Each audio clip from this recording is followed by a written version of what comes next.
নমস্কার বন্ধুরা, cooking talking চ্যানেলে সবাইকে স্বাগত। বন্ধুরা, আজ আমি আপনাদের জন্য নিয়ে এসেছি নিম বেগুনের রেসিপি। তো এর জন্য লাগছে নিম পাতা আর বেগুন। বন্ধুরা, তার আগে জানিয়ে রাখি আমার চ্যানেলকে সাবস্ক্রাইব আর বেল আইকন প্রেস করার জন্য অনুরোধ। চলুন দেখে নেওয়া যাক কীভাবে আমি নিম বেগুন রান্না করেছি। প্রথমে নিম পাতাগুলো ভালো করে ধুয়ে জল ঝরিয়ে নিতে হবে। নিয়ে শুকনো কড়াতে একদম তেল ছাড়া নিম পাতাগুলোকে ভেজে নিতে হবে।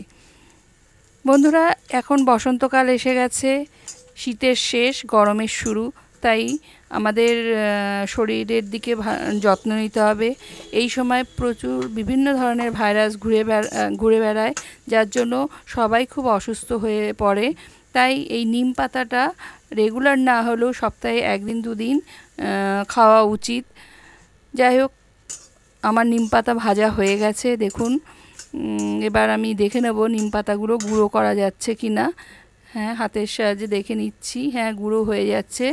এবার তাহলে আমি নিম পাতাগুলোকে কড়া থেকে তুলে নিতে পারি। একটা অন্য পাত্রে নিম পাতাগুলোকে তুলে ঠান্ডা করতে দিতে হবে।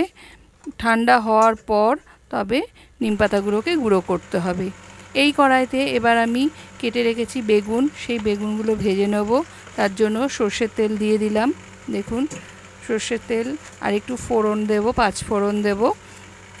5 ফোড়ন দিয়ে দিয়েছি। 5 ফোড়ন একটু ভাজা হলে আমি বেগুনগুলো দিয়ে দেব।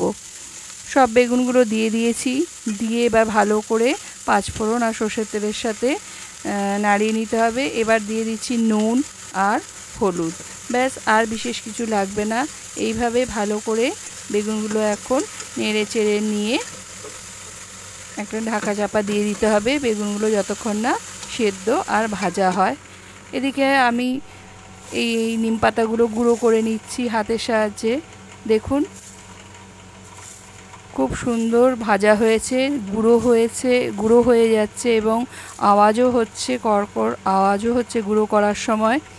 এই দেখুন, নিম পাতাগুলো এইভাবে গুঁড়ো করে নিয়েছি হাতের সাহায্যে। এবার এইদিকে বেগুনগুলো এতক্ষণে হয়ে গেছে। হ্যাঁ, বেগুনগুলো ভাজা হয়ে গেছে। এবার বেগুনগুলো নেড়ে চেড়ে নিতে হবে। তবে অতটা নিম পাতা এই বেগুনে দেওয়া চলবে না, তাহলে প্রচণ্ড তেতো হয়ে যাবে।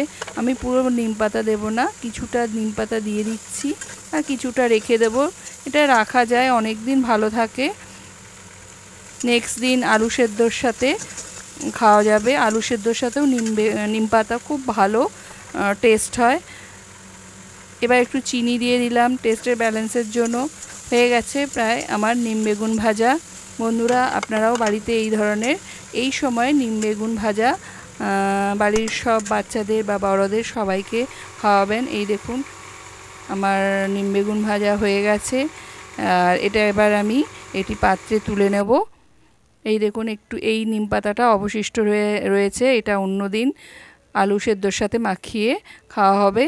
আজ নিম বেগুন আর নেক্সট কোনো একদিন আলু সেদ্ধ বা আলু বেগুন খাবো। আজ এই পর্যন্ত। নমস্কার।